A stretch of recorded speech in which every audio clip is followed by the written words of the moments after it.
Amen. Ngayon ay may maganda akong balita para sa inyo. Itong magandang balitang ito ay nakakapagbigay pag-asa sa mga nawawalan na ng pag-asa dyan. Ako nga pala ay may stage 1 cancer. Meron po akong bukol sa matres. Ayan. At mamaya ko na-explain kung bakit ako nagkaroon ng cancer. Basahin muna natin ito, ang magandang balita sa Awit 65 verse 9. Umuulan sa lupain, ganito mo kinalinga, umuunlad ang lupa, tumataba yaong lupa. Patuloy na umaagos ang bigay mong mga batis. Sa halamanang nasa lupa ay ito ang dumidilig. Ganito ang ginawa mo na hindi mo ikinait. Amen, no? Ayan, no, ang ating Panginoon ay Diyos na mapagpala, hindi siya madamot. Ibinibigay niya kung ano ang ating pangangailangan. Kaya ito sa binasa natin, makikita natin dito na siya nga ang nag-aalaga, siya ang kumakalinga. Ayan, no? Nagpadala siya ng tubig sa lupa o nagpapaulan siya para ang lupa ay maging maganda, tumaba ang lupa, at yung mga batis, no?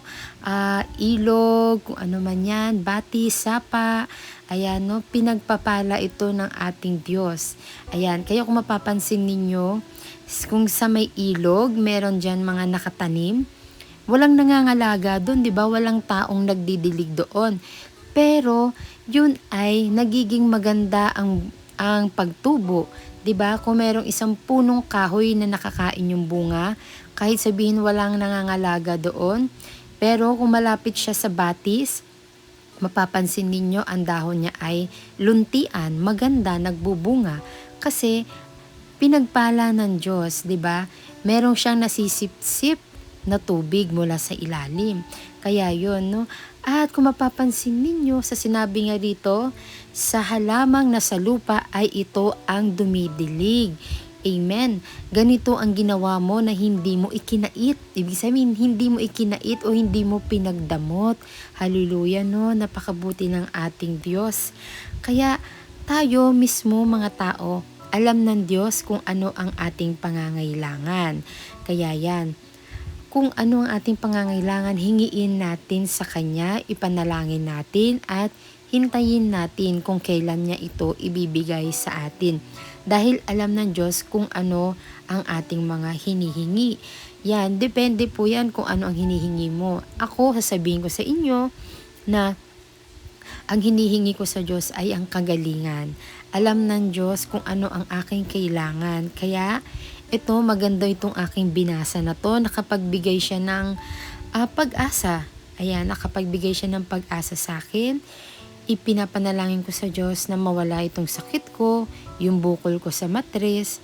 Ayan, pagpalain niya. Kasi kung ito nga yung mundo, 'di ba, nagkaroon ng tubig, ayan, nagkaroon ng magandang lupa, nagkaroon ng magandang mga punong kahoy, mga halamang nakakain, punong kahoy na nagbubunga ng pagkain. Ayan, 'di ba? Tubig na naiinom natin, naiinom ng mga hayop. Ayan, 'di ba? Pinagpala nga ang ating mundo para sa atin, 'di ba? Paano pa kaya na tayo mismo na tao na nilikha ng Diyos at mahal niya, 'di ba? Hindi niya tayo pagdadamutan, hindi niya tayo papabayaan. Kaya ito sa binasa natin, panghawakan natin ito. Huwag tayo mawawala ng pag-asa. Hintayin natin yung biyaya na ibubuhos sa atin ng Diyos, biyaya na papaulanin niya sa atin. Amen. Kaya yun, no, maraming salamat. At ito na nga, no, ikikwento ko sa inyo kung bakit nga ba ako nagkaroon ng cancer. Ayan. Ang cancer ko ay hindi ko ito nakuha sa mga pagkain. Ayan, ang cancer ko ay nakuha ko ito last year dahil ako ay nabuntis. Yan, November nag-positive ako sa pregnancy test. At akala ko talaga baby dahil ang daming check-up. Ayan, hanggang umabot ng December, umabot ng January, at January doon ako naraspahan. Ayan, tinanggal na yung ipinagbubuntis ko. Ang ibinuntis ko po ay isa siyang H-mole. Ayan, kung tawagin din ay molar. Ayan, kung sa Tagalog ay kiyawa. Ayan, no, kiyawa po siya. Puro siya dugo. Ang pinagbuntis ko ay bahay bata lang. Pero ang laman niya ay puro dugo lang siya na buo, bilog-bilog. No? Hindi na-develop yung baby, naging abnormal lang. Ngayon, disease kasi siya. Ngayon, pwede siyang kumalat sa dugo ko at mapunta yung cancer cells sa ibang part ng katawan ko. At yun, at salamat sa Diyos, no, kahit may ganito akong sitwasyon, pinapasalamatan ko ang Diyos dahil nandoon lang sa matres dahil last day yata, no? Mga ganon. Nagpa-check up ako, tinignan yung buong katawan ko, salamat sa Diyos, okay naman, normal. Doon lang talaga sa matres, may nakitang bukol, ayun. At i-schedule ako para sa chemotherapy. Ayan po, at patuloy lang ako umaasa sa Diyos. Yan, umiiyak ako, lagi ako nagpipray. Ayan, iiyak tayo pero hindi natin sisisihin ng Diyos. Iiyak tayo dahil alam natin na naririnig tayo ng Diyos na meron siyang ginagawa para sa atin at ibibigay niya yung kagalingan. Ayun, kaya ayun po yung nangyari sa akin, kaya ako nagkaroon ng cancer. Di bali ngayon, magpapa-chemotherapy na ako para gumaling na rin ako sa tulong ng biyaya ng Diyos, sa kalooban ng Diyos, kung magpapa-chemotherapy na ako. At patuloy pa rin ako naghihintay na pagalingin ako ng Diyos sa pamamagitan ng mismo ng himala. Pero kung kalooban ng Diyos na pagalingin niya ako sa pamamagitan ng paggagamot, kalooban ng Diyos yon, at tutulungan syempre ng Diyos, no? Luluubin ng Diyos, ibibless ng Diyos yung mga gamot, ay syempre yun po ay himala din po yun ng Diyos. Ayun, kaya sa inyo dyan, alam ko may mga iba-ibang tayong dalangin, may iba-iba tayong panalangin sa Diyos na hinihintay, na alam natin na papaulanin niya, no? Papaulanin niya ang sagot sa ating mga panalangin. Amen, no? Panghawakan natin to yung binasa natin. Ayan, dahil alam natin na mangyayari yan. Siya ang Diyos na tumutupad sa kanyang pangako.